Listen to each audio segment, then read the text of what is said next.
Πήγαινε στα γαλλικά της κι ήτανε παιδί σωστό. Έπαιρνε χαρτζηλικάκι σαν κανονικό μισθό.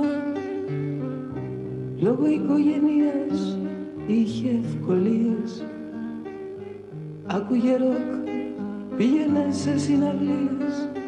Η Μαριλής με τις διακοπές της στο Παρίσι, δωμάτιο με ειδικό ντεκόρ.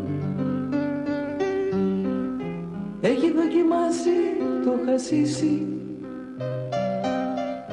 κι όλων των ειδών τα σπορ. Η Μαριλής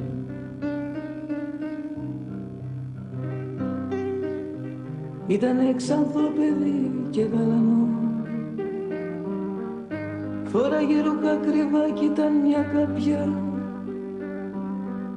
Στα 18 της είχε αμάξι αληθινό και λόγω της μόδας έπαιρνε και χάπια. Η Μαριλής. Μα ο πλούσιος μπαμπάς πεθαίνει καθώς παιδιά ο καιρός περνάει. Κληρονόμα όμορφη και κακομαθημένη, είναι δυνατόν να μην καλοπερνάει. Η Μαριλής.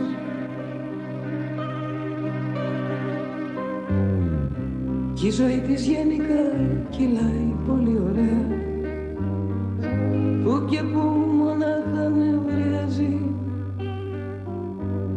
Κάθε μέρα θέλει και μια άλλη παρέα. Η μονοτονία βλέπεις την κουράζει. Την Μαριλής. Μαύρο το μαλλί της το κυβάψει σκοτεινό. Έχει ιδιωτικό αεροπλάνο και όχι από τα σαπιά. Μα όσο μεγαλώνει, μεγαλώνει το κενό.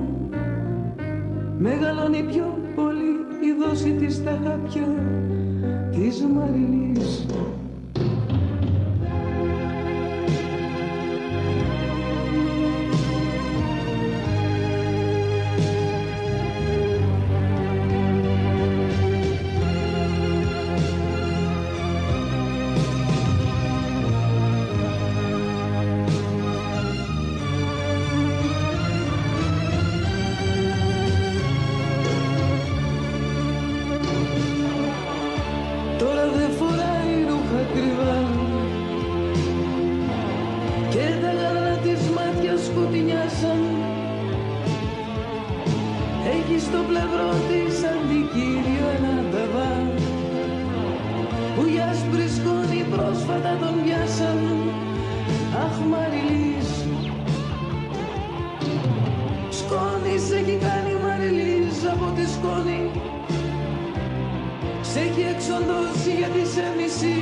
Στα 20 σου χρόνια να φαίνεσαι γριά.